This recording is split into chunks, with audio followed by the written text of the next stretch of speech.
All right, if you're going to an NFL game this year, please leave your diet at home. Using highly unscientific research, food critic Lawrence Weibman and I recently profiled some of the NFL stadium's calorie-packed munchies.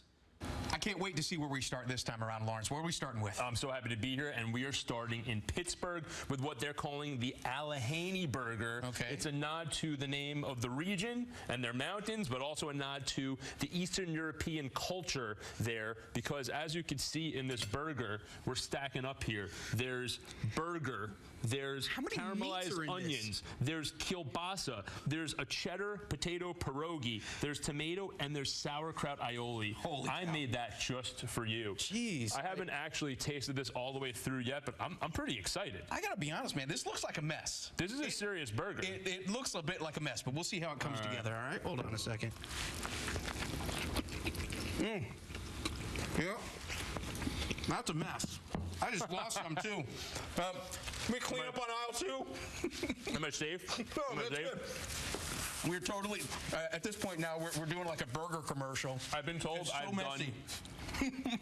done a good job keeping food in my mouth on these past excursions that we've had here. This one, we lost it right all. there. Well, look, okay, no, that was good. It actually comes together pretty nicely. Thank you. I appreciate that. I can't take full credit because it's not my recipe, but I did make it for you today. And you know what makes it so great? If you have this in the first quarter of a football game, you're probably not going to need to eat anything else thereafter.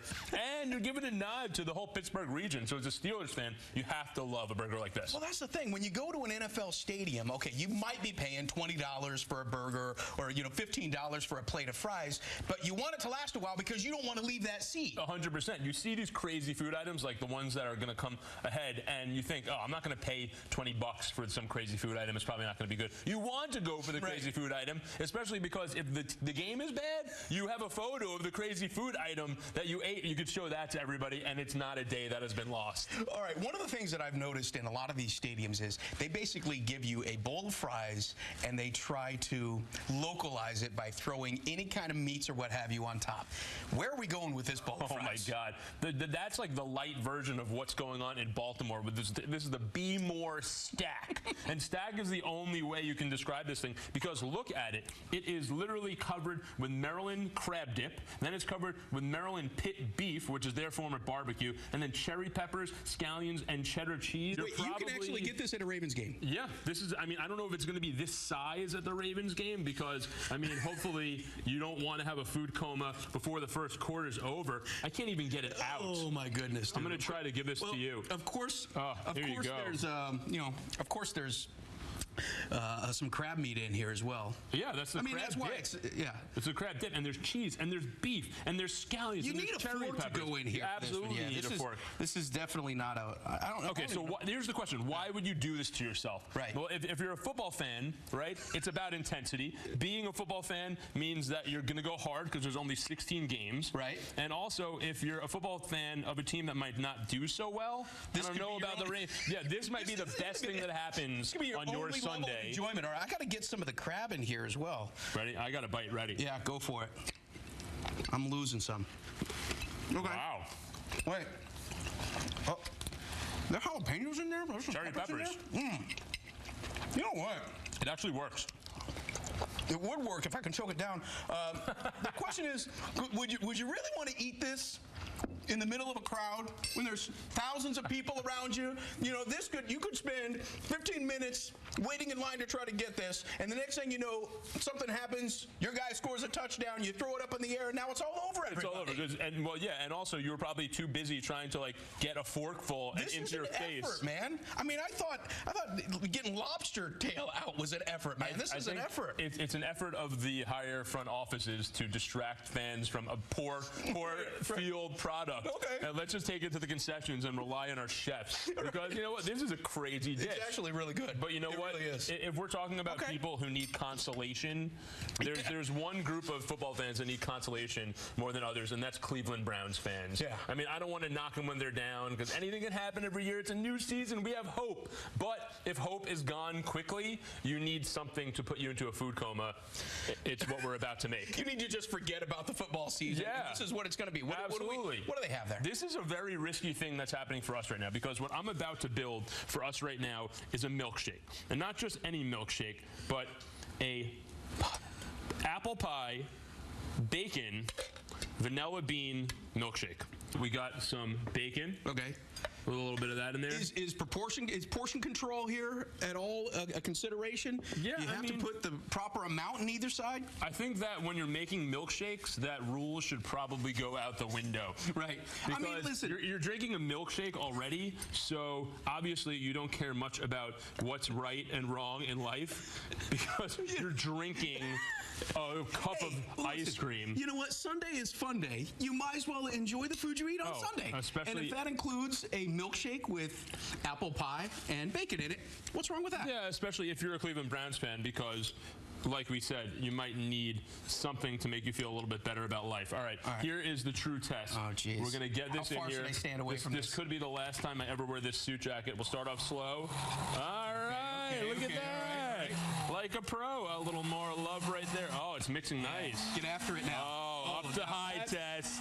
There you go. Now you're in full swing. Now we're cooking with fire. Now you're in mid-season form. Okay, I'm going to go 3, 2, 1. I feel good. Let's get a little pour in here. You didn't scrimp on the bacon. You put plenty of bacon in this. Life is short, my friend. How can we not, right?